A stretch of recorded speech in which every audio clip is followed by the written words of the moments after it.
ऐसी क्या जरूरत थी कि ऐसे समाज को स्थापित किया जाए? कि आर्य समाज की स्थापना हुई थी दोबारा से मनुष्य जाति को एक सही दिशा में लेके जाने के लिए। हाँ। मुंबई में ऋषिदान ने आर्य समाज की स्थापना क्यों की? ऋषिदान अपने आप स्थापना करने के लिए यहाँ नहीं आए थे। मुंबई के लोग उनके पास गए कि आप मुंबई आइए, मुंबई की जो परिस्थिति हो चुकी है इसको आप ही संभाल सकते हैं, दूसरा इस समय कोई नजर नहीं आता। 150 साल से लेकर के अगर मैं आपसे पूछूं तो आपको क्या कुछ उपलब्धियां याद आती है? भावना जी, सबसे पहले तो उपलब्धि में ये कहूंगा, आप मेरा इंटरव्यू ले रही हैं, मुझे नहीं लगता कि कोई क्षेत्र ऐसा छूटा होगा, चाहे नाथ रक्षा की बात हो, चाहे सेवा कार्यों की बात हो, चाहे हॉस्पिटल्स खोलने की बात हो, डीएवी स्कूल, डीएवी कॉलेज खोलने की बात हो, गुरुकुल शिक्षा खोलने की बात हो, बेटियों के लिए स्पेशल स्कूल खोलने की बात हो, इन सारी चीज़ों पे आर्य समाज ने 10,000 से ज़्यादा इकाइयाँ दुनिया भर में काम कर रही हैं। वो जो आर्य समाज के लोग हैं वो वर्ण व्यवस्था पर यकीन नहीं रखते हैं कि जन्म से कोई ब्राह्मण, क्षत्रिय, वैश्य और शूद्र नहीं होता है। कोई डॉक्टर है, उनके यहाँ बेटा हुआ, क्या बनेगा? डॉक्टर का बेटा। तो आपकी इस व्यवस्था से जैसे कहा जा रहा है जन्म से है तो डॉक्टर बनना चाहिए। जितना मैंने सुना है कि आर्य समाज के लोग भगवान में यकीन नहीं रखते, मूर्ति में यकीन नहीं रखते, राम कृष्ण के को उतना मानते नहीं हैं। मैं अगर कभी झूठ का उदाहरण देना चाहूँ कि कोई झूठ का उदाहरण दीजिए तो ये उदाहरण दूंगा कि आर्य समाज राम और कृष्ण को नहीं मानता। ये सबसे बड़ा झूठ है दुनिया का। जब हमारा आर्य समाज का हर कोई कार्यक्रम ही ईश्वर की स्तुति और प्रार्थना से शुरू होता है, फिर कैसे मानेंगे कि हमारे समाज ईश्वर को नहीं मानता? इसलिए बहुत बड़ा षड्यंत्र था। हेलो एंड नमस्कार, मेरा नाम भावना त्रिपाठी है और इस वक्त हमारे साथ हैं विनय आर्या जी। आपका बहुत बहुत स्वागत है सर। आप नेशनल स्पोक्स पर्सन हैं आर्य समाज के। विनय जी, मैं आपको पहले ही बता दूं कि मैं आर्य समाज के बारे में बहुत कम जानती हूं और मैं उन सभी लोगों को रिप्रेजेंट कर रही हूं जिन्हें आर्य समाज के बारे में कम पता है। तो मैं पहले ही गार्ड्स डाउन कर रही हूँ कि मेरे जितने सवाल होने वाले हैं मैं आपसे पूछने वाली हूँ और उम्मीद करती हूँ कि आप सबका जवाब मुझे देंगे और मेरी जितनी भी ये क्षुधा है उसे आप सेटिस्फाई करेंगे जी। तो अब चूंकि अब मुझे पता चला है कि आप काकरवाड़ी गए थे और 7 अप्रैल को 150 साल पहले यहीं पर मुंबई की इस धरती पर ही जो है आर्य समाज की स्थापना हुई थी, दयानंद सरस्वती जी ने की थी। आपका वहाँ पर जाना कैसा रहा अनुभव आपका?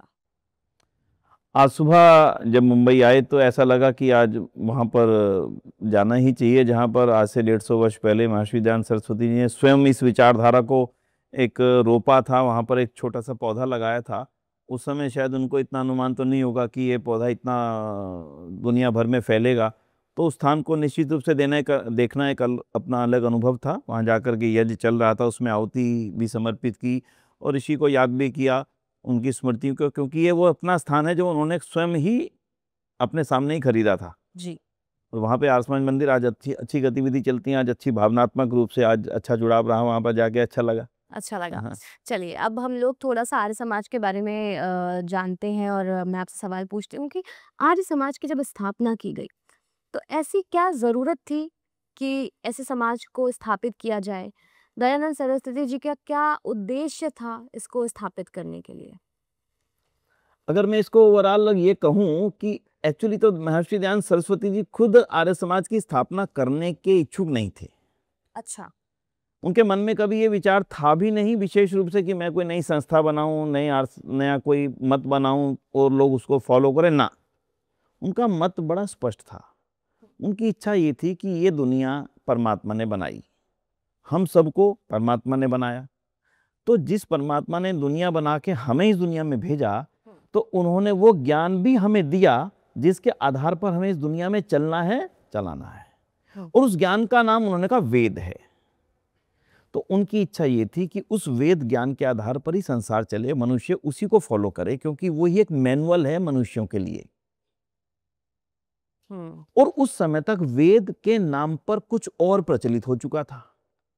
वेद के नाम पर या कहें तो मनुष्य द्वारा लिखे गए ग्रंथों के ऊपर चीजें प्रचलित हो चुकी थी, वो फैल रही थी, वेद पीछे जा चुके थे, जिनके कारण से हमारा भारत, अगर मैं भारत की बात करूं तो जो भारत कभी दुनिया में विश्व गुरु था, वेदों के कारण था। दुनिया में हम जो ज्ञान विज्ञान फैलाते थे, सारी दुनिया हमारे यहाँ वेद ज्ञान सीखने आती थी, वो वेद के कारण थी, क्योंकि वेद हमारे थे, यानी इस पृथ्वी पर उसका प्रादुर्भाव हुआ, ऋषियों ने इसी ज्ञान को यहाँ पर बढ़ाया। और उस समय ये परिस्थिति बन चुकी थी ऋषिदान के आने के समय की दुनिया से यहाँ पर आना तो दूर, लेने के लिए यहाँ के खुद ही लोग अनपढ़ हो चुके थे। ये भी मालूम नहीं था कि हमारे ऊपर कोई और शासन कर रहा है। ये तो हमारा देश है। गरीबी चरम सीमा पर थी, अनपढ़ता चरम सीमा पर थी। महिला को कोई पढ़ा दे तो वो अपने आप में एक धर्म का अपमान था, अपमान। मतलब आप समझ सकते हैं कि तूने अपनी बेटी को पढ़ाया तो कितना बड़ा पाप किया। अब इस परिस्थिति को आप सहज आज के परिस्थिति से मिला के देखेंगे, आपको लगेगा कि नहीं भाई ऐसा नहीं हो सकता, पर था। ऐसा तो था जी। बेटी को पढ़ाना इतना बड़ा पाप मान लिया गया था कि जिस समय बेटियों को डाला गया स्कूल में, उस समय उसके घर पर जाकर के लोग ऐसा प्रदर्शित करते थे कि तूने धर्म का सबसे बड़ा अपमान किया है, तुम्हें जाति से अलग क्यों ना कर दिया जाए। कोई ज्यादा समय पुरानी बात नहीं, कल केवल 150 साल पुरानी बात है।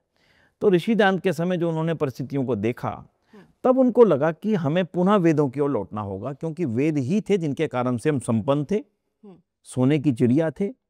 सारी दुनिया हमारे से व्यापार करती थी, सारी दुनिया हमें अपना राजा मानती थी, हमारी सारी दुनिया के देशों के ऊपर राजा। आज मेरी इन बातों को एकदम से अटपटा सा लगेगा आपको, हमारा सारी दुनिया के ऊपर साम्राज्य था जी, बिल्कुल।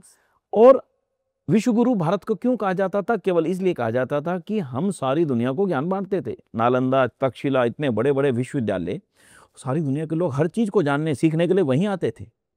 लेकिन उस समय सारी परिस्थिति आपको मालूम है, उस समय की अंग्रेजों का हमारे ऊपर शासन हो चुका था।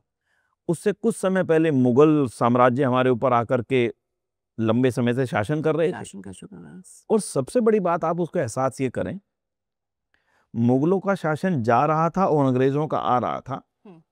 तो उस दौरान जब दोनों आपस में लड़ रहे थे, मुगल का शासन समाप्त होने की तरफ था और ईस्ट इंडिया कंपनी अपना अधिकार करना चाहती थी, तो मुगलों के साम्राज्यों को समाप्त करने के लिए दोनों आपस में सेनाएं लड़ रही थी। सिराजुद्दौला की और क्लाइव की सेना, पलासी का युद्ध कहा जाता है उसको। अच्छा, दोनों लड़ रहे हैं। दोनों की सेनाओं में भारतीय सैनिकों के रूप में काम कर रहे हैं। ना वो हमारे ना वो हमारे और मर हम हमारी ही सेना अंग्रेजों के साथ खड़ी है, हमारे ही लोग मुगल के साथ खड़े हैं। उनको ये मालूम नहीं है दोनों हमारे ऊपर शासन करने के लिए लड़ रहे हैं। इतना ज्ञान उस समय उनको नहीं था, यानी वो नहीं जानते थे कि ये दोनों केवल हमारे ऊपर सत्ता जमाना चाहते हैं। ये देश तो हमारा है, सत्ता तो हमारी होनी चाहिए। और कॉन्सिक्वेंसेस क्या होंगे उसका तो खैर अंदाजा ही नहीं लगा। तो आप देखते हैं ना, लुटते गए पिछले 800 सालों से लुटते चले जा रहे हैं लगातार। यहाँ से सोना चांदी भंडार आज कहाँ पर है? आज हमारे देश में कहाँ गए? चिड़िया अब तो कुछ कहाँ, आज वो कहाँ परिस्थिति आज भी। तो ऐसी परिस्थिति में ऋषिदान ने समझ लिया था कि इस समाज को एक सही दिशा देने के लिए हमें परमपिता परमात्मा के वेद ज्ञान की ओर ही पूरा वापिस से लौटना होगा। वेद थे, लेकिन उनके अर्थों को अपने स्वार्थ के कारण से गलत बता दिया गया था, गलत कर दिया गया था। आप एग्जाम्पल समझ लेंगे तो थोड़ा सा आराम से समझ में आएगा जी। वेद पढ़ने के लिए जो पुरोहित पंडित थे, उनकी इच्छा मन में पैदा हुई कि, एग्जाम्पल के ले लेते हैं कि राजा ने कहा कि राजा राजगुरुओं को मानते थे। तो राजा की इच्छा पैदा हुई कि क्यों ना मदिरा पी जाए। अब राजगुरु, क्या मदिरा पी जा सकती है? अब राजगुरु ने तो कहना था भी वेद में तो नहीं लिखा राजन, तो आपके लिए तो नहीं पीना चाहिए। अब उसने कहा कोई व्यवस्था बनाओ ना। तो राजन ऐसे तो व्यवस्था कैसे बनाए, वेद में तो नहीं लिखा। अरे सुनो, कोई व्यवस्था बनाओ, हम तुम्हें माला माल कर देंगे। तो उन्होंने वेद के ही गलत अर्थ दिखा करके, देखो राजन ऐसा लिखा है इसमें सोमरस। अब सोमरस मदिरा नहीं था, लेकिन उन्होंने बता दिया कि सोमरस ही मदिरा है। व्यवस्था बनाई, राजा ने उनका सम्मान कर दिया, उन्होंने कह दिया वेद में ऐसा ही लिखा है। ऐसे ऐसे अपने हित के लिए अर्थों को बदलते चले गए राजा, और जिनको वेदों के सही अर्थ बताने चाहिए थे, दोनों के दोनों मिल के कारण से गलत अर्थ प्रकट हो गए, जिनके कारण से हमारा देश गुलाम होता चला गया।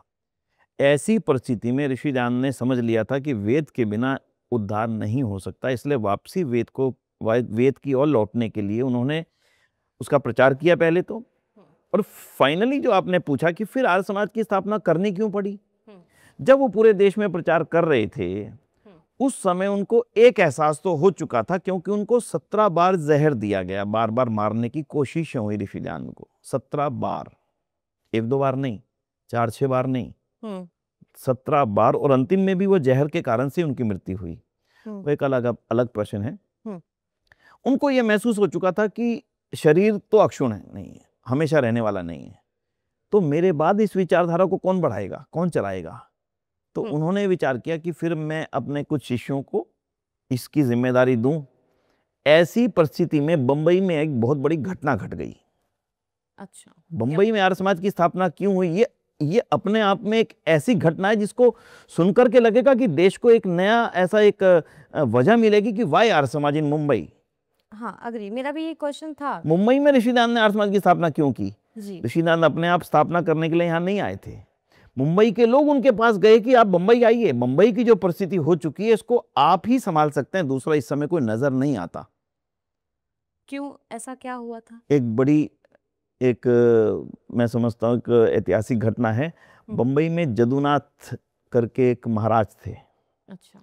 जदुनाथ महाराज, आपने देखा होगा पिछले दिनों एक मूवी बनी महाराज, वही महाराज जदुनाथ जी महाराज, मैं क्षमा चाहूंगा, उनका यहाँ पर काफी बड़ा प्रभाव क्षेत्र था जी। और उस प्रभाव क्षेत्र के चलते उन्होंने धर्म की ऐसी ऐसी व्याख्या कर दी थी जिनको कोई भी सभ्य समाज में स्वीकार कर ही नहीं सकता, किसी भी कीमत पर नहीं कर सकता। लेकिन उन्होंने वो सब गढ़ा धर्म के नाम पर, अपने फायदे के लिए, अपने लाभ के लिए। क्या गढ़ा? उन्होंने कहा और ऐसा प्रभाव फैला दिया कि मैं कृष्ण का वंशज हूं और कृष्ण जी की भी तो गोपियां थी, जैसे वो उनकी सेवा जो जैसे गोपियां कृष्ण की सेवा करती थी तो वैसी हमारे जो परिवारों की बेटियां हैं वो भी कृष्ण की सेवा करें, और मैं कृष्ण का वंशज हूं। और परिवारों के ऊपर इतना ज्यादा प्रभाव डाल दिया गया कि कहते हुए और बोलते हुए लज्जा आती है, शर्म आती है, शब्द मुंह से निकलते नहीं, कि लोग अपनी बेटियों को उनके यहाँ पे सेवा करने के लिए भेजा करते थे एक रात के लिए, धर्म के नाम पर। बंबई की पढ़ी लिखी नगरी की बात बताता हूं आपसे। जब विवाह होकर के वधू घर पर आती थी, वो वधू भी सेवा करने के लिए पहले महाराज जी के दरबार में जाती थी और उसके पश्चात अपने पति से मिल सकती थी। आज सोच सकते हैं इस बात को, आप कल्पना कर सकते हैं किस परिस्थिति में बंबई था। उन्हीं सी वर्ग में से बीच में से एक आवाज उठनी शुरू हुई, ये क्या हो रहा है? और उस आवाज को उठाने वाले करसन जी मूल जी थे, इसी बंबई के रहने वाले, गुजराती थे। उन्होंने देखा ये तो धर्म नहीं हो सकता।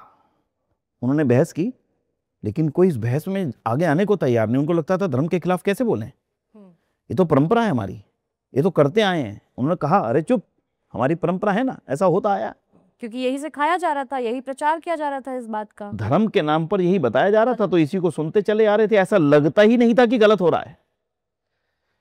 ऐसी परिस्थिति को आप अनुमान लगा सकते हैं कि सबके सामने हो रहा था, सब उससे सहमत से थे, किसी के अंदर कोई विरोध नहीं था।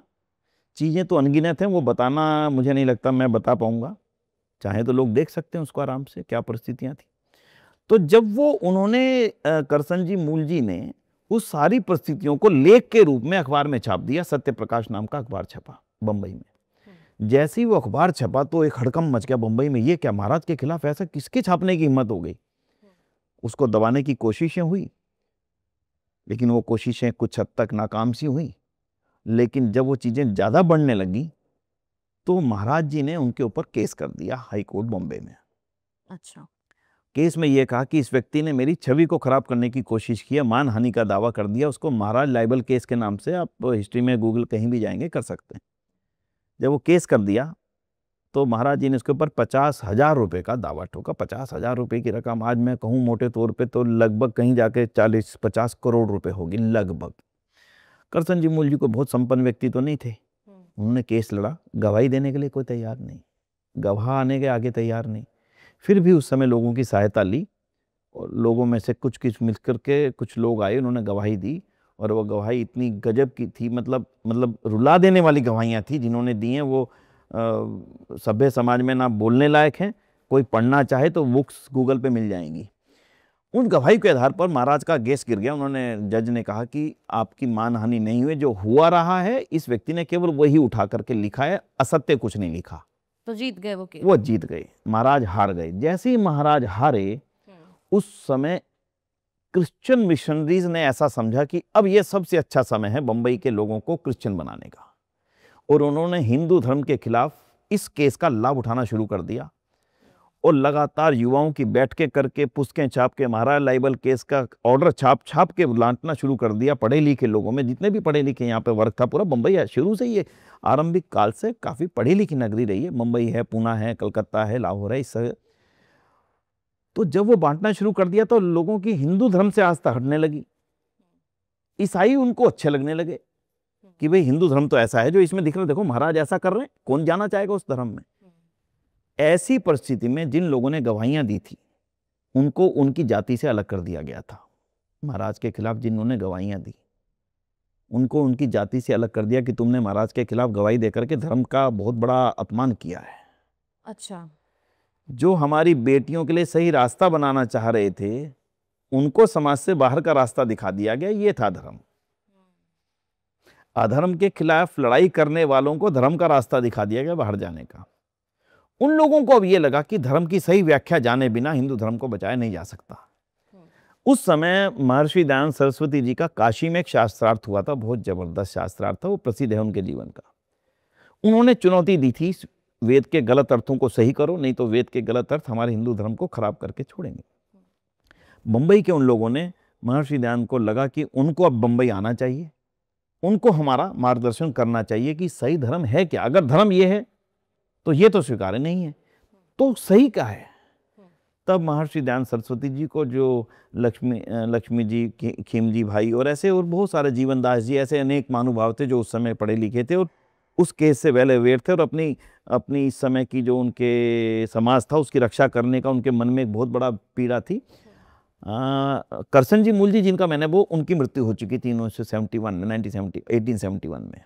अच्छा। ऋषि दयानंद पहली बार बंबई नगरी में पहुंचे 1874 में, 1874 में, 3 साल बाद। 3 साल बाद। और इसका केस का जो ऑर्डर आया और उसके बाद जो बवाल हुआ मैंने आपने बताया, तब ऋषि दयानंद के यहाँ व्याख्यान शुरू हुए। उन्होंने एक एक चीज पर लगातार चोट की कि ये धर्म नहीं है, ये धर्म नहीं है, ये धर्म नहीं है, अधर्म है। बेटियों का सम्मान, बेटियों को पढ़ाना, बेटियों को आगे बढ़ाना, उनके सम्मान की रक्षा करना ही धर्म है। ये धर्म हो ही नहीं सकता जो कुछ हो रहा है धर्म के नाम पर। पूरी तरह से खंडन किया। लोगों ने कहा कहाँ लिखा, उन्होंने कहा देखो ये वेद में लिखा है। और जो तुम शब्द कह रहे हैं ना, कृष्ण के जीवन में ऐसा कोई बात थी जिसको तुमने अपना ढाल बनाया। कृष्ण एक बहुत महान योगी, महान संत थे, महान इंसान थे, जिनके जीवन में ऐसा कोई घटना नहीं है जिसके बारे में अपमानजनक कोई शब्द कहने की हिम्मत हो सके। ऐसी परिस्थिति में जब उनके, तो शास्त्रार्थ का उन्होंने चैलेंज किया कि अगर मेरे मंतव्य पे किसी को दिक्कत है तो आए शास्त्रार्थ करे। इसी बंबई नगरी में शास्त्रार्थ हुए, बड़े बड़े विद्वान सामने आए, शास्त्रार्थों में हारना पड़ा। और उन शास्त्रार्थों में भाग लेने वाले, उनको देखने वाले हजारों की संख्या में मौजूद होते चले गए बंबई में। और ऋषि दयानंद का कद 6 फुट 9 इंच था। तो 6 फुट 9 इंच का एक व्यक्ति तो अपने आप में एक आकर्षक व्यक्तित्व है। आदित्य ब्रह्मचारी, वेदों के विद्वान, प्रखर वक्ता, इन सभी गुणों और सत्यवादिता सबसे बड़ा हथियार था उनका। इन्हीं गुणों के कारण से बंबई नगरी में उनकी आभा जैसे फैली तो दूसरे विरोधियों में तो एक बड़ा हलचल मचनी ही थी, जिनको लग रहा था कि अब हमारी दुकानदारी बंद होगी। जब सच्चाइयाँ खुलेंगी, धर्म के नाम पर चल रही है धर्म की सच्चाइयाँ खुलेंगी तो किसको पीड़ाना होगी। तो ऋषि दयानंद उन सबको लोगों को तैयार करके कि अब आप इस काम को आगे चलाइए, यहाँ से आगे चले गए। क्योंकि ऋषि दयानंद कहीं रुकते नहीं थे, बैठते नहीं थे, लंबे समय तक कहीं प्रवास नहीं करते थे। 8, 10 दिन, 15 दिन तक करा, फिर अगले शहर में, फिर अगले शहर में। तो यहाँ एक ग्रुप डेवलप हो गया। थोड़े दिन बाद चर्चाएं आगे चली, लेकिन थोड़ा सा वो डाउन होता चला गया ऋषि दयानंद के जाने के बाद। फिर से इन लोगों ने उनको फिर से आमंत्रित किया कि आप फिर से आइए, हमें फिर से जागृत कीजिए। ऋषि दयानंद दोबारा पधारे यहाँ पर। तब उन्होंने ये बात ऋषि दयानंद के सामने रखी कि स्वामी जी, हम चाहते हैं कि आप कोई ऐसी संस्था की स्थापना करें जिससे आपका विचार निरंतर आगे बढ़ता रह सके। तो उस समय ऋषि दयानंद ने कहा कि अगर आप ऐसा चाहते हो तो कर लो, पर उसकी नियम व्यवस्था बना के करना, ताकि वो भी एक मत ना बन जाए दूसरे मतों की तरह। जैसे पहले की जिसकी बात कही वैसा कोई मत ना बन जाए, इसलिए आप भी कोई व्यवस्था ऐसी ही बनाना जिससे सब ठीक चलता रहे। जैसे मैं अन्यों को उपदेश करता हूँ वैसे तो मैं भी करता रहूंगा।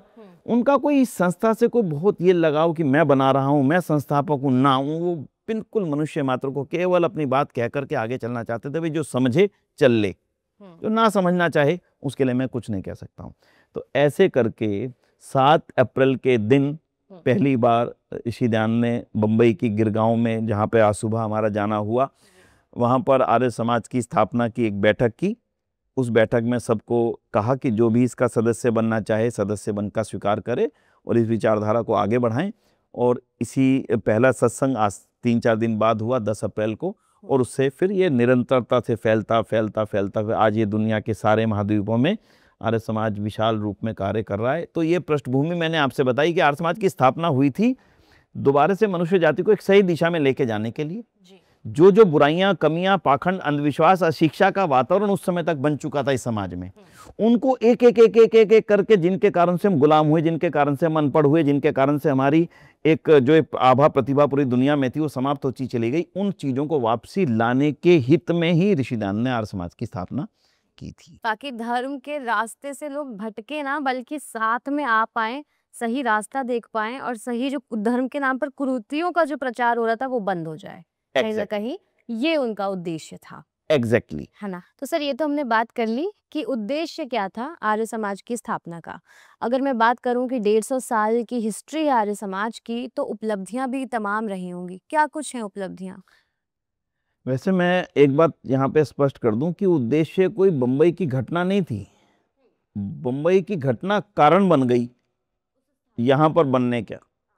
कहीं ना कहीं लोग बार बार ऋषिदान से कहते ही थे कि स्वामी जी कोई ऐसी, क्योंकि उस समय कुछ संस्थाएं थी जो कार्य कर रही थी। प्रार्थना समाज, देव समाज, ब्रह्म समाज जो बंगाल में स्थापित हुआ था, तो ये संस्थाएं ऑलरेडी काम कर रही थी। थियोसॉफिकल सोसाइटी, तो ये संस्था जब काम कर रही थी और ऋषिदान का इन सब से संबंध हुआ, उस समय थियोसॉफिकल सोसाइटी के साथ काफ़ी संबंध रहा, ब्रह्म समाज के साथ काफ़ी संबंध रहा। उसका बॉम्बे चैप्टर था प्रार्थना समाज के रूप में, उनके साथ भी उनका संपर्क रहा। उसका पंजाब चैप्टर देव समाज के रूप में बना था, थोड़ा सा अलग होकर के, तो उनके साथ भी उनका संबंध रहा। लेकिन उनकी मान्यता और ऋषिदान की मान्यता में थोड़ा सा अंतर था, और वो अंतर मैं समझता हूँ जरूरी है जानना। वो अंतर था क्या? ऋषिदान की स्पष्ट मान्यता थी कि वेद ही ईश्वरीय ज्ञान है, वेद में जो कुछ है वो पूर्ण है, उसमें अपूर्णता नहीं है। कोई ज्ञान ऐसा नहीं है जो उसमें ना हो, कुछ ऐड करने की आवश्यकता ही नहीं है, क्योंकि ईश्वर ने बनाया, इस सारे संसार के मनुष्यों के लिए बनाया। तो ईश्वर ने जिस सृष्टि को बनाया है उसमें रहने वाले मनुष्यों को उसमें चलने के लिए पूर्ण ज्ञान उन्होंने दे दिया। उसमें कोई चीज ऐसी नहीं है जो मैं ऐड कर सकूं, क्योंकि मैं ऐड करूंगा तो मेरा सोर्स क्या होगा ऐड करने का ना। मैं भी कहीं ना कहीं से लाऊंगा तो दूंगा। आज डॉक्टर कोई बनता है तो स्वतः नहीं बनता है, कहीं से पढ़ता है तो बनता है। अच्छा, जो उसको पढ़ाता है उसने भी कहीं से पढ़ा है तब बना, फिर उसको उसको उसको उसको आगे किसी ने, तो इसका मतलब एटर्नल कोई तो सोर्स है। तो फाइनल सोर्स कौन है? ऋषिदान का स्पष्ट मत था, फाइनल सोर्स इज गॉड। परम पिता परमात्मा ही ज्ञान का अंतिम भंडार है, उन्होंने वो ज्ञान दिया। अन्य संस्थाएं ये मानने को तो तैयार हो गई कि वेद ही ईश्वरीय ज्ञान है, मतलब वेद ईश्वरीय ज्ञान है, पर वो ये कहती थी कि स्वामी जी और जो ज्ञान की पुस्तकें हैं उनको भी ज्ञान मान लेना चाहिए, उनको हम क्यों डिस्कार्ड करें। मान लीजिए मुस्लिमों का धर्म ग्रंथ है कुरान, इस क्रिश्चियंस का धर्म ग्रंथ है बाइबल, तो उनको भी ईश्वरीय ज्ञान मान लेने में क्या बुराई है? ऋषिदान का स्पष्ट मत था कि अगर वेद भी ईश्वरीय ज्ञान है और ये भी ईश्वरीय ज्ञान है, फिर दोनों में अगर किसी बात को लेकर के डिफरेंट बातें लिखी हैं तो मनुष्य को कैसे पता लगेगा कि इसमें लिखी हुई ठीक है या इसमें लिखी हुई ठीक है? मतभेद हैं। अगर दोनों में अलग अलग चीज लिखी है तो उसको लगेगा कि ये भी ईश्वर ने बोला, ये भी ईश्वर ने बोला, तो वो तो भटक जाएगा, भ्रमित पड़ जाएगा। तो इसलिए मैं ये नहीं कह सकता, मैं ये तो कह सकता हूं वेद ही ईश्वरीय ज्ञान है, पर बाकियों का मेरे को नहीं। मैं ये नहीं कह सकता वेद भी ईश्वरीय ज्ञान है। जैसे ही मैं ये बोलूंगा वेद भी ईश्वरीय ज्ञान है, इसका मतलब और कुछ पुस्तकें भी ईश्वरीय ज्ञान है। और जब उनको भी मान लिया जाएगा और उनमें कुछ और इनमें कुछ लिखा होगा तो मनुष्य को भटकाने के सिवाय हम कुछ नहीं करेंगे। इसलिए मैं ये बिल्कुल नहीं कह सकता हूं। वो अपनी उस बात पे टिके थे कि वेद ही है, वेद ही ईश्वरीय ज्ञान है और वो पूर्ण है, उसमें कोई ऐसी चीज नहीं है। लोगों ने उसमें से लेकर के कुछ ग्रंथ लिखे, उसमें से अच्छी बात लेके कुछ ग्रंथ लिखे, उसमें से अच्छी बात लेके कुछ ग्रंथ लिखे। तो ऋषिदान की ये मान्यता स्पष्ट थी, इसलिए उन्होंने आर्य समाज की निर्माण करते समय स्पष्ट कर दिया कि आर्य समाज की मान्यता केवल और केवल वेद पर आधारित है, इसके अलावा किसी मनुष्य द्वारा लिखे गए ग्रंथों पर कोई आधार नहीं है। इसलिए आर्य समाज की जो मैंने अभी घटना आपको बंबई की बताई, वो तो बंबई में पहले आर्य समाज बनने का कारण बन गई। परिस्थितियां ऐसी बन गई, लोगों ने कहा स्वामी जी अब तो आप इसको कुछ करिए, नहीं तो हमारे तो बच्चे ही ईसाई बन जाएंगे अगर हमने सही रास्ता नहीं बताया, धर्म सही क्या है नहीं बताया। तो ये था। तो इसलिए आर्य समाज की स्थापना का मूल कारण था महर्षि दयानंद द्वारा स्थापित उस मंतव्य का प्रचार करना, वेद ही ईश्वरीय ज्ञान है और वेद के ऊपर चलना ही हमारे लिए अभीष्ट है, यानी हमारे सबको वेद के आधार पर ही अपना जीवन चलाना चाहिए। बेस तो वेद का, आर्य समाज का एक ही है, वेद। ठीक है जी। अच्छा, उपलब्धियों पे अगर हम आए तो 150 साल से लेकर के अगर मैं आपसे पूछूं तो आपको क्या कुछ उपलब्धियां याद आती हैं? मैं भावना जी सबसे पहली तो उपलब्धि में ये कहूँगा, आप मेरा इंटरव्यू ले रही हैं ये छोटी उपलब्धि तो मैं नहीं कह सकता, कम से कम आज के समय में, कम से कम ऐसी परिस्थिति में वो देश जी रहा था। ऋषि दयानंद ये लिखते हैं कि जब बेटियों को विद्यालय जाने का तो छोड़िए, मतलब विद्यालय जाना तो बहुत बड़ी बात है, वो घर पर भी कोई पढ़ाने उसको नहीं आ सकता था, ऐसी परिस्थितियां थी उस समय। फिर अगली चीज पर्दा प्रथा, पर्दे में रहना पड़ेगा भाई, कहीं पर कम कहीं पर ज्यादा। इसके बाद अगली परिस्थिति बाल विवाह, 3 साल 4 साल 5 साल 6 साल की बेटी का विवाह कर दिया जाए। और उससे बुरी परिस्थिति उसके उस पति का देहांत हो जाना, जिसको पता भी नहीं है कि मेरा शादी हो चुकी है, उस बेटी को नहीं पता मेरी शादी हो चुकी है, उस पति को नहीं पता कि मतलब मेरी शादी हो चुकी है, पति मर रहा है और वो 4 साल की बेटी हमेशा के लिए विधवा है। विधवा, हाँ। हमेशा के लिए, फॉर ऑल लाइफ। उसकी ना शादी कर सकती है ना उसकी शादी हो सकती है, ना वो किसी खुशी में शामिल हो सकती है, उसको पूरे जीवन सफेद साड़ी में बैठना पड़ेगा। 4 साल की बच्ची होती क्या, 5 साल की बच्ची होती क्या, जरा सा अपने घर में नजर मार कर देखना, जरा सोचना, जरा क्या परिस्थितियां थी, कल्पना नहीं कर सकते हैं आज की परिस्थितियों को। जो आप चेंज चाहते हैं, चेंज हुआ है, वो ऐसे ही चेंज नहीं हुआ है, चेंज के लिए बहुत कुछ किया आर्य समाज ने। ऋषि दयानंद ने बड़ा स्पष्ट लिख दिया, बेटी को वैसे ही पढ़ने का अधिकार है जैसे बेटे को। और ये एक एक शब्द उनकी सत्यार्थ प्रकाश में लिखा है, मेरे बोलने से मत मानना, सत्यार्थ प्रकाश में उन्होंने स्पष्ट लिखा। प्रश्न आया, क्या बेटी को भी पढ़ने का अधिकार है? हाँ, बेटी को भी वैसा ही जैसा कि बेटे को। तो वो जो आज का बात होती है फेमिनिज्म, इक्वालिटी, वो 150 साल पहले ऋषि दयानंद स्पष्ट लिख रहे हैं। और इससे बड़ी बात वो क्या लिखेंगे, ऋषि दयानंद लिख रहे हैं कि जिस समय हमारा समाज सर्वोत्तम ऊंचाइयों पे था, राम के युग में, कृष्ण के युग में, तब जरा कल्पना करके देखना, राम किसके लिए गए थे? जनक के यहाँ। हाँ, जब किसके लिए गए थे बताइए? सीता जी उसके लिए, विवाह के लिए गए थे। लिए तो स्वयंवर कौन कर रहा था?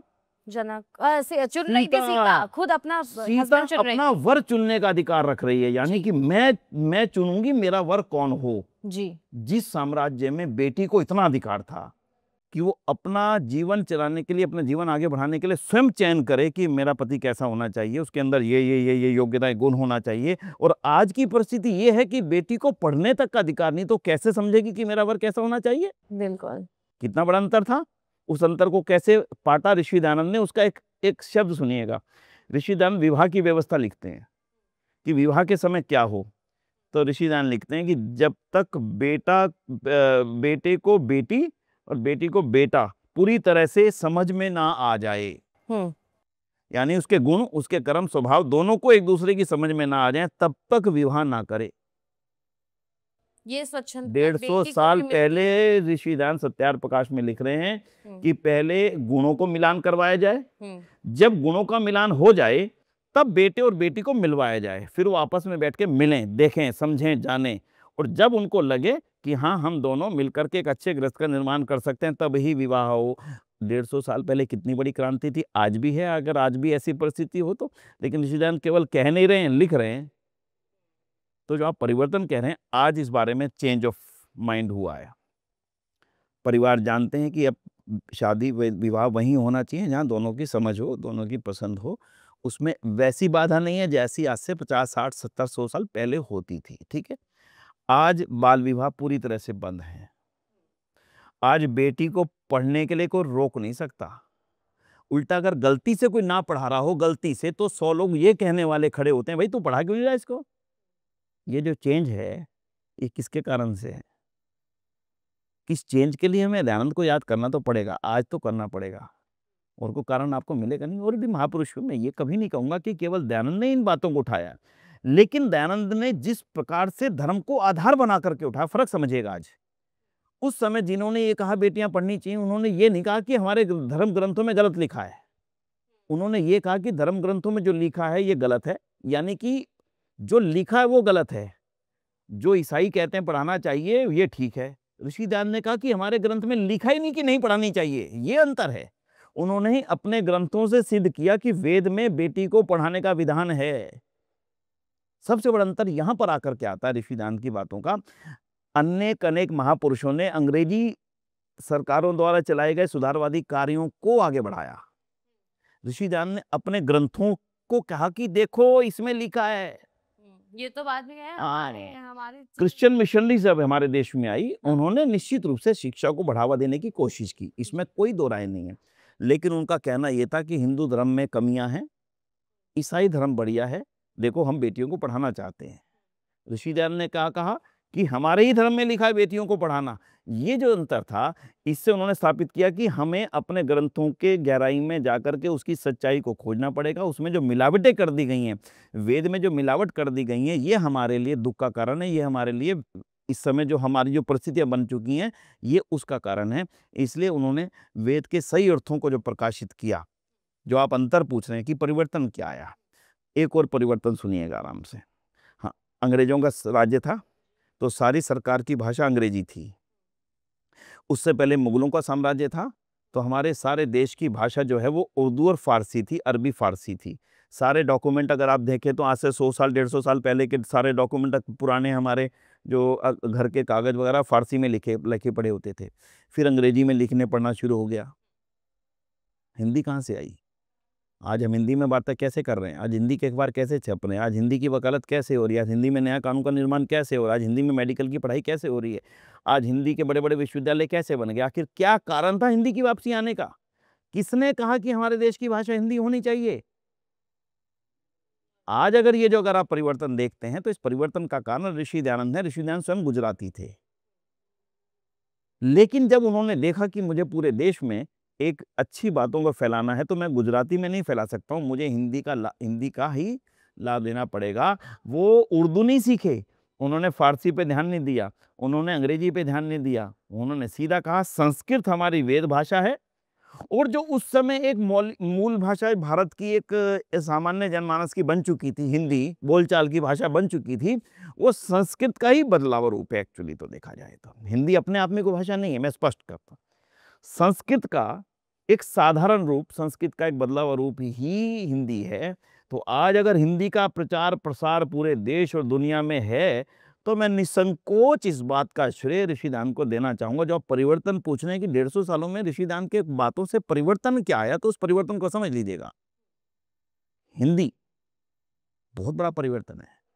अभिवादन के लिए क्या इस्तेमाल करते थे, उपयोग होता था? अभी तो नमस्ते। अभी आज नमस्ते होती है, लेकिन आपको मालूम है नमस्ते किसने दी? शायद एक्चुअली आपको भी मालूम नहीं होगा कि नमस्ते का शब्द किसने दिया। नमः धन्ते, मतलब कि नमस्ते। हाँ, तो ये किसने दिया मुझे? किसने दिया? है तो ये वेद का शब्द, लेकिन ऋषिदान ने सर्वप्रथम सत्यार्थ प्रकाश में, हमने पत्रोत्तर में, ये पत्रोचारों में ये लिखा कि सर्वप्रथम छोटे बड़ों को नमस्ते करके और फिर बड़े छोटों को उसका उत्तर भी नमस्ते में दिया करें, ये शब्द। और उन्होंने फिर आगे ये बताया कि सर्वमान्य छोटा बड़े को, बड़ा छोटे को, सुबह को शाम को। अंग्रेजी में क्या बोलते हैं सुबह को? Good morning. शाम को क्या बोलेंगे? Good evening. आप अमेरिका में बैठे हैं और मैं दिल्ली में बैठा हूँ, फोन पे बात कर रहा हूँ मैं आपसे, उसके यहाँ रात हुई है, वो गुड मॉर्निंग बोलेगा? नहीं, क्या बोलेगा? वो तो गुड इवनिंग बोलेगा। मैं कहूँगा भैया मेरी तो गुड मॉर्निंग हो रही है, मॉरिशस में दोपहर हो रही है, तो क्या बोलेंगे आप? गुड इवनिंग, गुड मॉर्निंग क्या बोलेंगे आप? नमस्ते। हाँ, अगर आप नमस्ते कहेंगे तो सर्वकालिक शब्द है ये, सर्वकालिक, यानी कि हमेशा बोल सकने वाला। फिर बड़े और छोटे में पैरी पैणा जी, मैंने तो पैरी पैणा कह दिया, पर बड़ा क्या कहेगा मुझे? वो तो नहीं कह सकता पैरी पैणा फिर वो क्या कहेगा? इसलिए ऋषिदान ने कहा बड़ा छोटे को, छोटे बड़े को, विद्वान अविद्वान को, अविद्वान विद्वान को, राजा किसी को, कोई राजा को, दूर देश से बैठा हुआ यहाँ को, यहाँ बैठा दूर देश को। पत्र लिखते समय भी आप अभिवादन का शब्द इस्तेमाल करेंगे ना, तो क्या करेंगे? पत्र में गुड मॉर्निंग लिखेंगे? वो कब जा रहा है, कब मिल रहा है, कब पढ़ रहे हैं आप? बिल्कुल। आप समझ गए? तो ऋषि दयानंद की बहुत बड़ी देनों में से एक है नमस्ते। तो उन्होंने इसका इतना प्रचार किया कि आर्य समाज से जुड़े हुए लोगों, अगर नमस्ते कोई करता था तो उसको आर्य समाजी स्वतः मान लिया जाता था कि ये नमस्ते किए तो आर्य समाजी है। अच्छा। इतनी ज्यादा पहचान आज बड़ी खुशी की बात है, और अब कोरोना काल ने सिद्ध कर दिया। अच्छा आगे सुनिए, आप हाथ मिलाते हैं, महिला और पुरुष हाथ मिलाएं कहीं पे, तो उसको बहुत ज्यादा एक्सेप्टेबल एकदम से एकदम नहीं किया जा पाता। अब किसी बड़े आदमी से आप हाथ मिलाते हैं, मान लीजिए ट्रंप साहब आए हैं भारत में, कौन कौन हाथ मिलाएगा? लेकिन नमस्ते सब कर सकते हैं, दूर से भी कर सकते हैं, पास से भी कर सकते हैं। कितने भी बड़े से बड़ा आदमी छोटों को कर सकता है, छोटा आदमी बड़ों को कर सकता है। आराम से बैठकर देखिएगा, केवल एक अकेला ही माथे से माथा टकराना, गाल को चूमना, हाथ को पकड़ना, ये सब ऐसे भाव थे जो हर कोई किसी के साथ में सहज होकर के नहीं कर सकता। गले मिलना, तो ऋषि दान की बहुत बड़ी देन नमस्ते है कि उन्होंने नमस्ते का ऐसा उदाहरण दे, ऐसा एक हमारे को देन दे दी कि आज ये पूरी तरह से हर दुनिया में हर जगह पर अप्लाई होता है। कोरोना ने इसको पूरी तरह से सिद्ध कर दिया, ना इससे कोई बीमारी फैलने का खतरा है, ना इससे कुछ और फैलने का खतरा है। अगर दूरी से भी बात करनी तब भी हो जाएगी। ऐसे ही एक और उदाहरण देता हूँ आपसे। नमस्ते विनय जी। नमस्ते भावना जी। अब एक उदाहरण देता हूँ। उस समय हमारे अभी मॉरिशस के भाई यहाँ पर मुंबई में आए हुए हैं। आप सोच करके देखना, 5 साल के कॉन्ट्रैक्ट पे लेकर के गए थे इनको कि आप, अंग्रेज सरकार ने मॉरिशस द्वीप खरीदा और वहाँ पर कहा कि खेती करनी, तो खेती करने के लिए कहाँ से लोग लाएंगे? तो भारत से लोगों को लेकर के गए 5 साल के एग्रीमेंट पे। तो उनको एग्रीमेंट वाला मजदूर बोलते थे, तो एग्रीमेंट के कारण से गिरमिटिया शब्द पड़ गया। गिरमिटिया। हाँ, गिरमिटिया बोलते हैं इनको। अच्छा। जो भारत से जाकर के वहाँ बसे हैं सूरीनाम में, मॉरिशस में, इनको गिरमिटिया बोला जाता है। गिरमिटिया मतलब एग्रीमेंट से गए हुए लोग। अच्छा। एग्रीमेंट को आप एग्रीमेंट, ठीक है। तो अब जब ये लोग 5 साल का एग्रीमेंट खत्म हो गया, अब 5 साल के एग्रीमेंट के बाद में ये वापस आए भारत अपने गांव में। अब बिहार के, उत्तर प्रदेश के गांव में जब लोग पहुंचे, अरे ये क्या, अरे बाहर रहेंगे, कोई गांव के अंदर नहीं आएगा तुम में से। भाई क्यों? इनको बाहर रोको। भाई क्यों, क्या पाप किया हमने भाई? तो बोले कि तुमने समुद्र पार कर लिया है, 4 समुद्र 7 समुद्र पार कर लिया है, अब तुम्हारा धर्म भ्रष्ट हो चुका है, तुम गांव में नहीं आ सकते हो। भाई कहाँ लिखा है? बोले धर्म ग्रंथों में लिखा है। कौन से धर्म ग्रंथ? भाई हमारे ग्रंथ में लिखा है, जो समुद्र पार करेगा उसका धर्म भ्रष्ट हो जाएगा। उनको अपना धर्म छोड़ना पड़ा,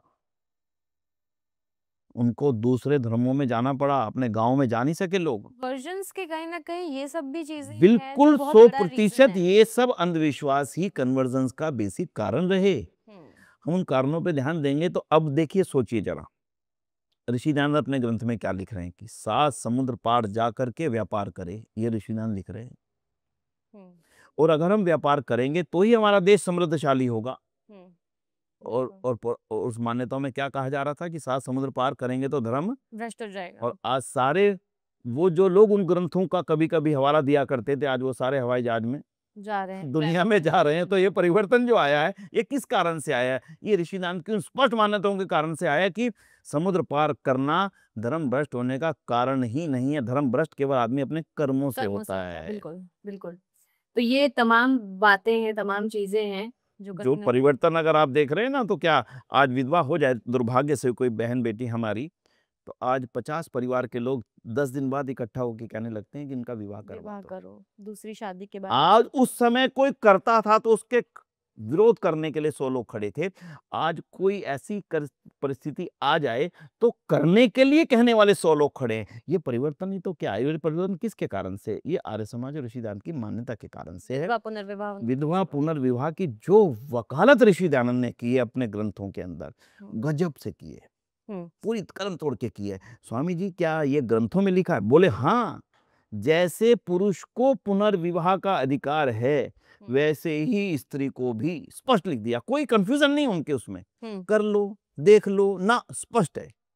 तो ऋषिदान के ग्रंथों की विशेषता है। तो आपने जो मतलब ऐसे तो देखिए, मैं कहूँ तो बहुत बड़े बड़े परिवर्तन आए, बहुत बड़े बड़े परिवर्तन आज मैं देखने को, अगर मैं कहूँ तो, चाहे मैं हिंदी के बारे में आपसे मैंने कही, आपसे बाल विवाह के बारे में कही, पर्दा प्रथा के बारे में कही। आज पर्दा प्रथा को करके तो देखे, आज कोई कहे अपनी बेटी को कि पर्दे में रखना है, और उस समय कहते थे पर्दे में ही रखना है। ये परिवर्तन कहाँ से आ रहा है? एक और सोच करके परिवर्तन आपको, आज हम महाराष्ट्र की धरती पर बैठे हैं। महाराज शिवाजी इस राज्य के और इस क्षेत्र के, क्यों देश के हमारे एक महापुरुष थे, हैं, बिल्कुल। वो हमारे अग्रज हैं, हमारा उन्होंने नेतृत्व किया और उन्होंने जो कुछ देश को दिया वो कभी भी भुलाया नहीं जा सकता। उनका यज्ञोपवीत संस्कार होना था। अच्छा। लेकिन यज्ञोपवीत संस्कार में एक अड़चने लगा दी गई कि इनका यज्ञोपवीत संस्कार इन कारणों से नहीं हो सकता, ये करना पड़ेगा, वो करना पड़ेगा। काशी से पंडित बुलाए गए, अलग अलग जगहों से बड़े बड़े पंडित बुलाए गए व्यवस्थाएं देखने के लिए कि इनका ये इस जाति से हैं, इस जाति से हैं, इस वर्ग से हैं, इस वर्ण से हैं, ऐसे हैं, ऐसे हैं, तो कैसे होगा। लाखों रुपया खर्च करना पड़ा। ये इतिहास है, मैं नहीं कहता हूँ, इतिहास में लिखा है। लाखों रुपया खर्च करना पड़ा, महाराज शिवाजी का यज्ञोपवीत संस्कार हुआ। उसके पश्चात वो राजगद्दी पर बैठ सके। लाखों रुपया खर्च करने के पश्चात आज ऋषिदान की देन यही है कि आज गरीब से गरीब परिवार का बच्चा भी आर्य समाज मंदिर में आकर के यज्ञोपवीत ग्रहण करना चाहे तो उसका एक भी रुपया खर्च नहीं होगा। वो अपने कर्तव्यों को पहचान कर उसके अनुसार जीवन जिए। ये परिवर्तन नहीं तो कैसे, इसे क्या कहेंगे। तमाम ऐसी कुरीतियां रही हैं समाज की जिसके बदलने की दिशा में उन्होंने काम किया और अब आज उसका हम लोग कहीं ना कहीं फल देख रहे हैं और आगे भविष्य में भी देखते रहेंगे। तो आपने मुझे तमाम बातें बताई और मैं बड़े ध्यान से सब कुछ सुन रही थी। मेरा दिमाग कहीं जाके अटका हुआ है अभी भी वहां पर, जब आपने कहा था कि सीता जी ने खुद वर चुना अपना राम को। जितना मैंने सुना है कि आर्य समाज के लोग भगवान में यकीन नहीं रखते, मूर्ति में यकीन नहीं रखते, राम कृष्ण के को उतना मानते नहीं हैं। पर आप तो जब मैं देख रही हूँ तो आप हवाला ही मुझे राम का दे रहे हैं, आप हवाला ही मुझे कृष्ण का दे रहे हैं। जब आपने कहा कि कृष्ण ऐसा नहीं था कि सिर्फ रास रचाते थे और राम गए थे, किसके लिए गए थे, तो क्या आर्य समाज में एक्सेप्टेंस है इन लोगों को लेकर? मैं अगर कभी झूठ का उदाहरण देना चाहूँ कि कोई झूठ का उदाहरण दीजिए तो ये उदाहरण दूंगा कि आर्य समाज राम और कृष्ण को नहीं मानता। ये सबसे बड़ा झूठ है दुनिया का। इससे बड़ा झूठ शायद ही कोई हो सके, शायद ही कोई हो सके। इसके 3-4 छोटे छोटे कारण सुनिएगा। महर्षि दयानंद सरस्वती राम को मर्यादा पुरुषोत्तम राम लिखते हैं, अपने लिखित ग्रंथों के अंदर लिखते हैं। उसके पश्चात कृष्ण को लिखते हैं कि कृष्ण ने जीवन पर्यंत कोई ऐसा पाप नहीं किया जिसके कारण से उनको बदनाम किया जाता। उनकी 16,000 गोपियां थी, वो रास रचाते थे, वो ये करते थे, वो ये करते थे। ऋषिदान कहते हैं उन जैसा आदित्य ब्रह्मचारी दूसरा संसार में मिल ही नहीं सकता। उन जैसा 16 कला संपन्न, 16 कला मतलब विद्वता की कला, वाक कला, वेद का ज्ञान और अनेक कलाएं, जैसे जिसको आप कहते हैं चाणक्य नीति, जिसको आप कहते हैं नीति कला, नीतिवान, विद्वान, महाविद्वान, हर प्रकार की कलाएं जिनमें मौजूद थी।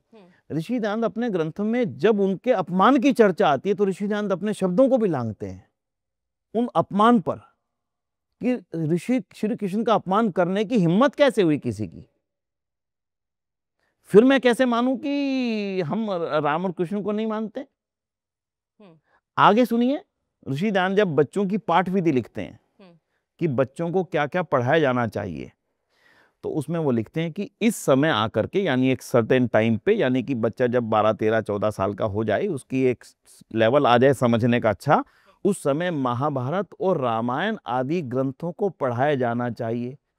जब ऋषिदानंद महाभारत और रामायण के ग्रंथों को पढ़ाने की अनिवार्य वकालत कर रहे हैं, तब ये कैसे मान लिया जाएगा कि वो राम और कृष्ण को नहीं मानते। भारत के और दुनिया के जितने भी आर्य समाज मंदिर हैं उनके अंदर राम और कृष्ण की फोटो लगती ही है। और हमारी जितनी भी पर्व छपते हैं कि आर्य समाज किन किन पर्वों को मनाएगा, उनमें से कृष्ण जन्माष्टमी और श्री राम नवमी, ये दोनों पर्व अनिवार्य रूप से लिखे जाते हैं। और जब हम कार्यक्रमों के पश्चात नारा लगाते हैं तो मर्यादा पुरुषोत्तम श्री रामचंद्र जी की जय और योगीराज भगवान श्री कृष्ण महाराज की जय, ये दोनों के दोनों नारे दुनिया के किसी भी आर्य समाज मंदिर के कार्यक्रम की समाप्ति के पश्चात जो लगते हैं उनमें से लगाए जाते हैं। हर आर्य समाज मंदिर में श्री कृष्ण और श्री राम की तस्वीर आपको देखने को मिलेगी। फिर इससे बड़ा षड्यंत्र और क्या होगा कि ये प्रचारित कर दिया जाए कि आर्य समाज राम और कृष्ण को नहीं मानता। तो क्या ये आप मानते हैं कि ये डिवाइड करने का तरीका? 100% जो लोग ये जानते थे कि आर्य समाज हमारी कहीं ना कहीं दुकानों को बंद करवा रहा है, अब मैं दुकानों की व्याख्या नहीं करना चाहूँगा, जो धर्म के नाम पर दुकान चलाना चाहते थे, उनको लगता था कि आर्य समाज को कहीं ना कहीं पीछे धकेलना पड़ेगा, और उसके कारण से हिंदू समाज के मन में जिन महापुरुषों के प्रति एक अगाध श्रद्धा थी, उनके बारे में ऐसी बातें फैलाई गई जिनका दूर दूर तक कोई भी साक्ष्य किसी के पास नहीं है। लेकिन एक चीज फैला दी जाए और दूसरा उसको स्वीकार कर ले तो इसका तो कोई समाधान नहीं हो सकता। लेकिन मुझे लगता है कि आहिस्ता आहिस्ता जब चीजें सामने जाएंगी लोगों के, लोग स्वीकार करेंगे। ऋषि दयानंद जिस कदर ऋषि मर्यादा पुरुषोत्तम श्री राम और योगीराज श्री कृष्ण के मैं समझता हूँ प्रशंसक हैं, अत्यधिक प्रशंसक हैं, मुझे नहीं लगता कि शायद कोई और महापुरुष इससे ज्यादा प्रशंसक होगा। तो कहीं ना कहीं वो ग्रंथों को नकारते नहीं है, बस वेदों को ऊपर रखते हैं ना। वो इतिहास ग्रंथ हैं, ध्यान दीजिएगा। महाभारत और रामायण इतिहास ग्रंथ हैं, उनमें एक इतिहास लिखा हुआ है। वेद इतिहास ग्रंथ नहीं है, वेद में मूल तत्व लिखे हुए हैं। जब सृष्टि के सबसे पहले आया और उसके बाद ही घटनाक्रम शुरू हुआ, तो वेद में इतिहास तो आ ही नहीं सकता ना। इतिहास तब आता है जब उससे पहले कुछ घट चुका होता है, वही लिखा जाता है। तो रामायण और महाभारत इतिहास ग्रंथ हैं और वेद जो हैं वो ईश्वरीय ज्ञान है। राम और कृष्ण दोनों वेदों के विद्वान थे। अच्छा, ये आर्य समाज मानता पूरी तरह से मानता है। क्यों? विश्वामित्र राम के दशरथ के दरबार में आए। राजा दशरथ, हमारे यज्ञों का विनाश हो रहा है, राक्षस लोग उसको समाप्त करना चाहते हैं। दशरथ को लगा कि नहीं भाई, हमारे राज्य में अगर यज्ञों की परंपरा समाप्त हो गई तो मेरे राज्य का जो एक सुख और सुंदरता ही समाप्त हो जाएगी। इसलिए राम को आदेश किया कि राम जाओ यज्ञों की रक्षा करो। और यज्ञ की रक्षा, यज्ञ के बारे में कहाँ लिखा? केवल वेद में, और तो कहीं नहीं लिखा। तो अगर राम वेद के पालन करने वाले हैं, कृष्ण जब पढ़ने जा रहे हैं गुरुकुल के अंदर, जिसमें उज्जैन के अंदर जहां वो सांदीपनी ऋषि के आश्रम में पढ़ रहे हैं, तो क्या पढ़ रहे हैं? वेद पढ़ रहे हैं। जब महाभारत में अर्जुन का मन हिल गया, श्री कृष्ण मैं क्या करूंगा इनके साथ लड़ करके? अगर मुझे राज्य प्राप्त करना है तो मैं इनसे लड़कर के राज्य प्राप्त करूं। मेरे चाचा हैं, मेरे मामा हैं, मेरे फूफा, मेरे मौसा, मेरे भाई, इनसे लड़कर के मैं क्या करूंगा? कृष्ण मैं लड़ना नहीं चाहता। श्री कृष्ण को लगा ये तो हार गया, और अगर ये बैठ गया तो ये तो सेना हार जाएगी। तो श्री कृष्ण ने उनको एक उपदेश किया खड़े होकर के, अर्जुन ये तुम्हारी जिम्मेदारी है, तुम इस समय क्षत्रिय हो, क्षत्रिय की जिम्मेदारी धर्म की रक्षा करना है। ये इस समय एक आत्माएं हैं केवल, वो भी दुष्ट आत्मा, इनके मन में पाप आ चुका है, इसलिए इनको समाप्त करना तुम्हारा धर्म है। और ये मरेंगे नहीं, ये दोबारा जन्म लेंगे, क्योंकि आत्मा कभी मरती नहीं है। इसलिए इनको तुम मत सोचो तुम मार नहीं रहे, तुम केवल इस जन्म में, जिस जन्म में इनके मन में पाप आ चुका है, पाप आचरण आ चुका है, इसको समाप्त करने की जिम्मेदारी तुम क्षत्रियों की है, तुम इसको करो। वो जो उपदेश दिया था गीता का, वो गीता का उपदेश क्या था? वो वेद के उस हिस्से का उपदेश था जो उस समय अर्जुन को जरूरत थी। आत्मा का उपदेश, आत्मा की व्यवहारिकता का उपदेश, आत्मा के चरित्र, आत्मा है क्या, ये उसको उस समय उन्होंने बताया। अगर श्री कृष्ण वेदों के महान विद्वान पंडित ज्ञाता ना होते तो कैसे उस समय श्री कृष्ण को किस उपदेश की आवश्यकता कर सकते? इसलिए वेद के विद्वान ही श्री कृष्ण थे, वेद के विद्वान ही राम थे। इसलिए उन ऋषि दान का बड़ा स्पष्ट कहना है, जो मान्यता हमारे राम की थी, जो मान्यता हमारे कृष्ण की थी, हम उन्हीं मान्यताओं को माने, उन्हीं के जीवन को आदर्श मान करके उनको ऊपर चलें। यही है राम को मानना और यही है कृष्ण को मानना।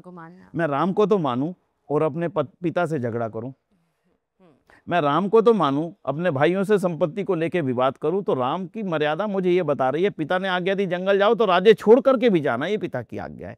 इसी को राम को मानना कहते हैं। तो इसलिए ये तो प्रश्न स्पष्ट हो गया। अब प्रश्न दूसरा है आपका, भगवान को नहीं मानना। ये भी बात आपने कही कि लोग ऐसा मानते हैं, मैं भी समझता हूँ इस बात को। लेकिन आज अगर मैं दूसरे झूठ को कहूँगा कि दूसरा झूठ सबसे बड़ा कौन सा है, तो वो झूठ यही है कि आर्य समाज ईश्वर को नहीं मानता। देखिए 3 कारणों से। वेद की बात मैंने सबसे प्रमुख रूप से कही। वेद किसका ज्ञान है? किसने दिया? अभी मैंने बोला कि ईश्वर ने दिया। जब आर्य समाज ईश्वर के द्वारा दिए गए वेद ज्ञान को ही प्रचारित करने के लिए रात दिन काम करता है, तो फिर मैं कैसे मानूं कि ईश्वर नहीं है? तो एक बात कैसे नकार सकते हैं। दूसरी बात, ऋषि दयानंद अपनी सदग्रंथ सत्यार प्रकाश लिखते हैं। उस सत्यार प्रकाश का प्रथम समोल्लास यानी फर्स्ट चैप्टर में वो केवल और केवल ईश्वर के गुणों का व्याख्यान करते हैं कि ईश्वर के कितने गुण हैं, ईश्वर क्या क्या कार्य करते हैं, और पूरा का पूरा चैप्टर केवल ईश्वर को समर्पित है। ऋषिदान स्पष्ट कहते हैं कि सारे संसार को बनाने वाला, सारे संसार को चलाने वाला, सारे संसार को पुनः बनाने के लिए इसका संहार करने वाला, मेरे और आपके कर्मों को देखने वाला और उनके अनुसार से फल देने वाला और हमें ज्ञान देने वाला, वो केवल और केवल एक ईश्वर ही है। वही न्यायकारी है, वही हमारे कर्मों का फल देता है। जब इतने सारे गुण ईश्वर के बता रहे हैं ऋषि दयानंद, तो हम कैसे मानेंगे कि ईश्वर को स्वीकार नहीं करते हैं? बिल्कुल। कई जगह बात आई, स्वामी जी आपको हम कोई सिपाही दे दें, आपको लोग हमला करते हैं, वो करते हैं। ऋषि दयानंद ने कहा वो ईश्वर है ना, वो रक्षा वो ही रक्षा करता है मेरी, मैं उसके सिवाय किसी को नहीं मानूंगा कि वो मेरी रक्षा करेगा। इसलिए ईश्वर है तो मुझे और किसी रक्षक की आवश्यकता नहीं है। ऋषिदान सारा निर्भरता उस ईश्वर पर छोड़ करके चल रहे हैं, निर्भीक होकर के। फिर मैं कैसे कहूं कि ईश्वर को नहीं मानता आर्य समाज? उससे थोड़ा सा और आगे चलेंगे। ऋषिदान की मृत्यु हुई, जहर दे दिया गया। उनके अंतिम शब्द को सुनना चाहिए। ऋषिदान के अंतिम शब्द थे, हे प्रभु तुम्हारी इच्छा पूर्ण हो, तुमने अच्छी लीला की, खत्म। इसके अलावा कुछ नहीं बोला। उस समय भी वो केवल प्रभु को कह रहे हैं कि प्रभु तुमने जो किया वो अच्छा किया, मैं जा रहा हूं संसार छोड़ करके, तुमने अच्छी लीला की, जो भी किया, हे प्रभु तेरी इच्छा पूर्ण हो, तूने अच्छी लीला की। फिर कैसे कहेंगे कि ऋषिदान और आर्य समाज ईश्वर को नहीं मानता? अब आर्य समाज पर आ जाएं। आर्य समाज का कोई भी कार्य, कोई भी यज्ञ, कोई भी बड़ा आयोजन, कोई छोटा आयोजन, कोई भी ईश्वर स्तुति प्रार्थना उपासना के 8 मंत्रों के पाठ से ही शुरू होता है, जिसमें हम कहते हैं ईश्वर की स्तुति, ईश्वर की प्रार्थना और ईश्वर की उपासना। इन 3 विषयों को लेकर के 8 मंत्रों का समूह ऋषि दयानंद ने हमें दिया। हम 8 मंत्रों का पाठ से ही आहुति देते हैं, 8 मंत्रों के पाठ से ही हमारी कोई बैठक शुरू होती है, कोई कार्यक्रम शुरू होता है। जब हमारा आर्य समाज का हर कोई कार्यक्रम ही ईश्वर की स्तुति और प्रार्थना से शुरू होता है, फिर कैसे मानेंगे कि हमारे समाज ईश्वर को नहीं मानता? इसलिए बहुत बड़ा षड्यंत्र था, बहुत बड़ा षड्यंत्र था लोगों को आर्य समाज के निकट आने से रोकने का। देखो देखो देखो, ये तो भगवान को नहीं मानते, देखो देखो देखो ईश्वर को नहीं मानते। लेकिन आज लाखों करोड़ों की संख्या में जो दुनिया में आर्य समाज के साथ लोग जुड़े, उन्होंने इस बात को अच्छी तरह से पहचाना, समझा, और ईश्वर को सही स्वरूप में मानना, ईश्वर जैसा है वैसा मानना, मुझे लगता है कि आर्य समाज ने उसकी सबसे बेहतर व्याख्या की है। ईश्वर से डरो, ईश्वर हर जगह पर है, कोई स्थान ईश्वर से खाली नहीं है। मैं अगर अंतर कहूँ तो अंतर केवल इतना सा, कभी कभी लोग कहते हैं कि आर्य समाज की वैदिक विचारधारा और सनातन विचारधारा में बेसिक अंतर कहाँ पर है। सनातन मतलब जिसको हम आज के समय में आर्य समाज से एक अलग हिंदू समाज को मान रहे हैं बड़ा रूप में, उसको अब सनातन कह लें, हम भी सनातन ही हैं।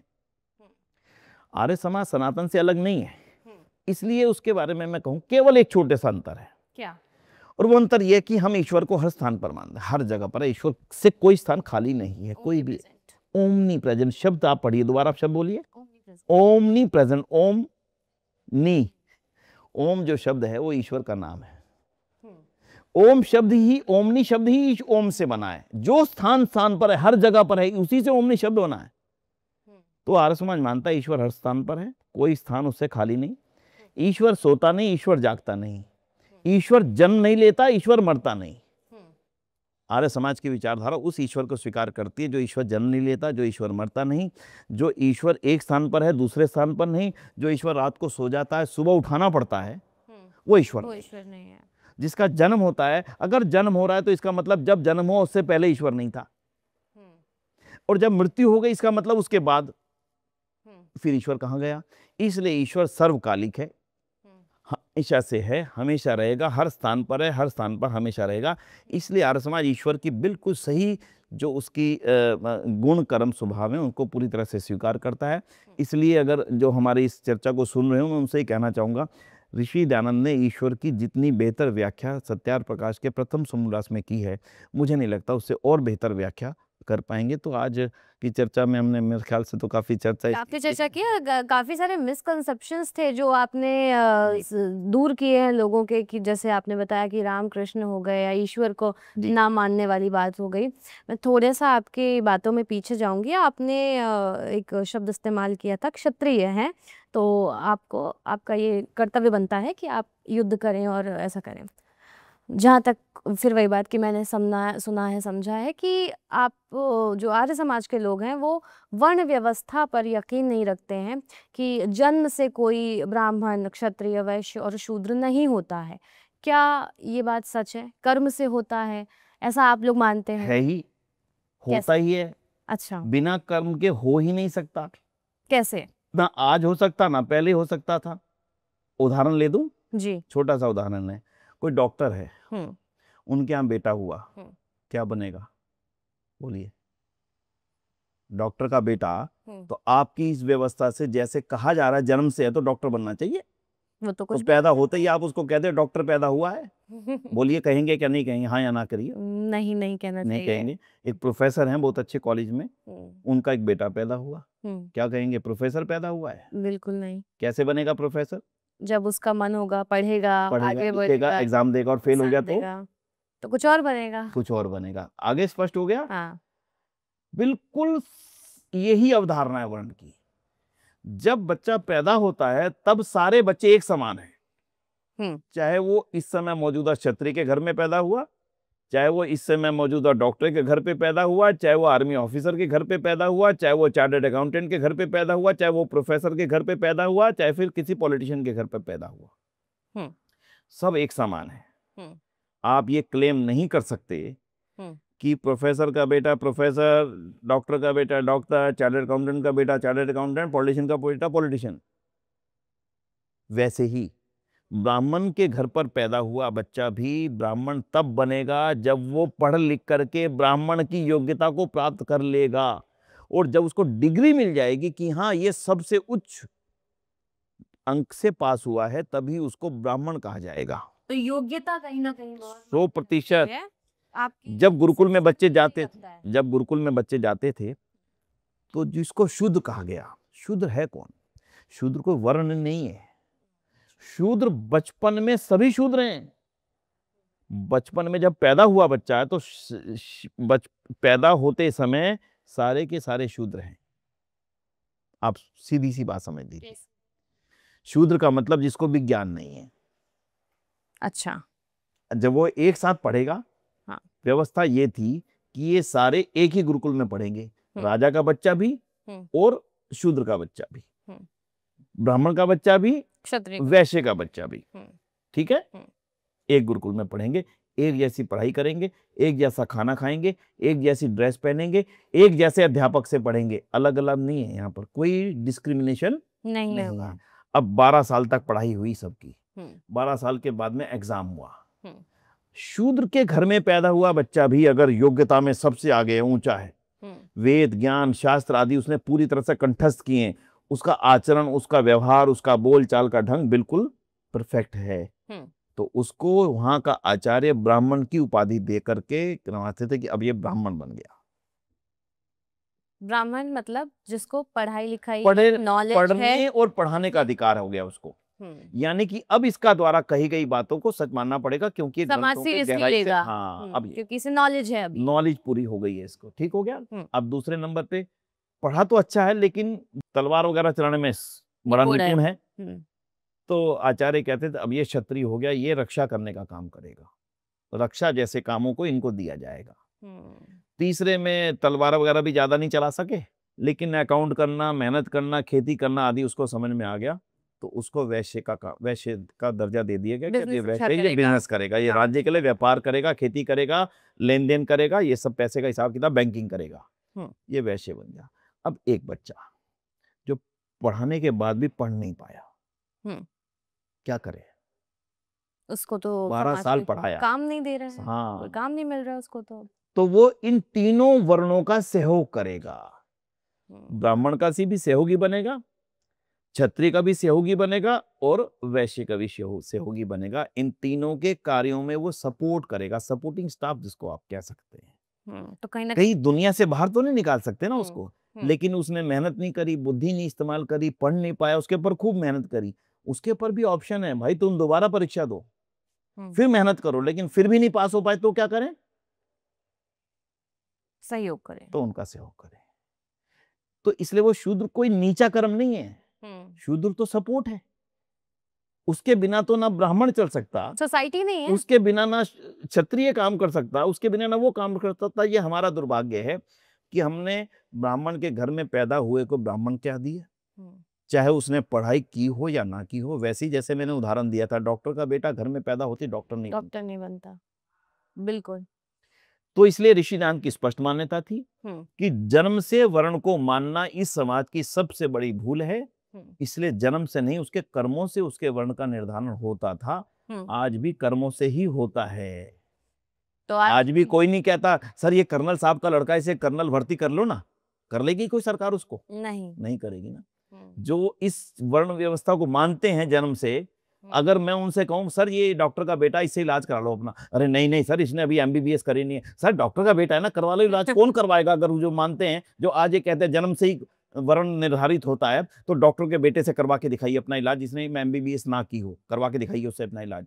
और चार्टर्ड अकाउंटेंट के बेटे से अपना अकाउंट पास करवा के दिखाइए, अगर आप कहते हैं जन्म से ही वो है तो। इसलिए जन्म से नहीं है, कर्म से ही है। आज भी हमारी सोसाइटी कर्म से ही मानती है, जन्म से नहीं मानती। लेकिन जो परंपरा चली आ रही है, हमें उसको बदलना पड़ेगा।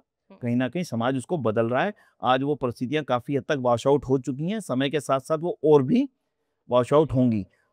मिलकर के हम इसका प्रयास करेंगे तो मुझे लगता है कि ऊंच नीच का जो मामला, सबसे ऋषिदान की सबसे बड़ी देन जिन चीजों को मानता हूँ, ऊंच नीच की खाई को खत्म करना। तो कहीं न कहीं आप पढ़िए, इस तरीके से भेदभाव नहीं करिए। जब आप ज्ञान होगा आपको, तो उस हिसाब से वो निर्धारित होगा कि आप कौन हैं, क्या हैं, ब्राह्मण हैं, क्षत्रिय हैं, वैश्य हैं या कोई और हैं, सहयोग करने के लिए हैं।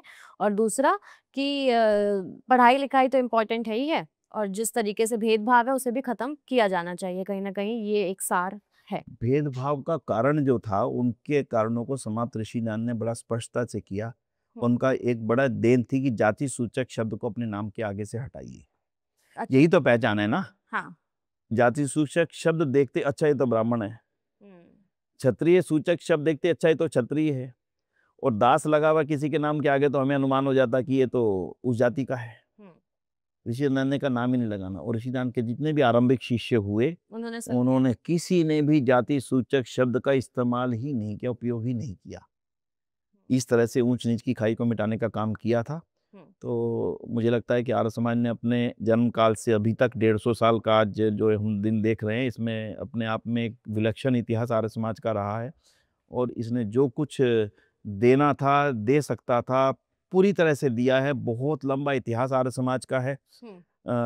आज़ादी की क्रांति में हो, चाहे आज़ादी के आंदोलन में हो, और जातिवाद के आंदोलन में हो, गौ रक्षा की बात हो, अनाथ रक्षा की बात हो, हिंदी रक्षा की बात हो, महिलाओं की सुरक्षा की बात हो, महिलाओं को पढ़ाने, अनेक चीज़ों की तरफ जाकर के आर्य समाज ने अपने हर क्षेत्र में, मुझे नहीं लगता कि कोई क्षेत्र ऐसा छूटा होगा, चाहे अनाथ रक्षा की बात हो, चाहे सेवा कार्यों की बात हो, चाहे हॉस्पिटल्स खोलने की बात हो, डीएवी स्कूल, डीएवी कॉलेज खोलने की बात हो, गुरुकुल शिक्षा खोलने की बात हो, बेटियों के लिए स्पेशल स्कूल खोलने की बात हो। इन सारी चीज़ों पे आर्य समाज ने 10,000 से ज़्यादा इकाइयाँ दुनिया भर में काम कर रही हैं। 80-90 लाख बच्चे हमारे स्कूल्स में पढ़ते हैं। 80-90 लाख बच्चे, यानी एक हिमाचल का अगर छोटा सा राज्य हमारा, उनकी जनसंख्या से ज़्यादा बच्चे केवल आर्य समाज के स्कूल में आज के डेट में पढ़ते हैं। डीएवी के 1000 स्कूल सेटअप देश भर के अंदर, विदेशों में भी हैं। हमारे विश्वविद्यालय हैं, गुरुकुल हैं, हॉस्पिटल्स हैं, अनाथालय, महिला आश्रम है, वृद्ध आश्रम है, विकलांग आश्रम है। बहुत सारा काम समाज उत्थान के लिए आर्य समाज देखा जाए तो बहुत काम कर रहा है। और इसका इतिहास तो मैंने आपसे जान लिया विनय जी, इस पूरी चर्चा के दौरान। अब हम जब आगे हमारी चर्चा होगी, तब मैं और भी बहुत सारे टॉपिक्स कवर करना चाहूँगी। तमाम विषयों पर मुझे बात करनी है, चाहे वो युवाओं को लेकर हो, तकनीकी को लेकर के हो, विज्ञान को लेकर के हो, तमाम टॉपिक्स कवर करेंगे। पर इस वाली चर्चा को हम फिलहाल यहीं पर विराम देते हैं। बहुत बहुत धन्यवाद हमसे जुड़ने के लिए। Stay tuned with us and thank you for watching this video.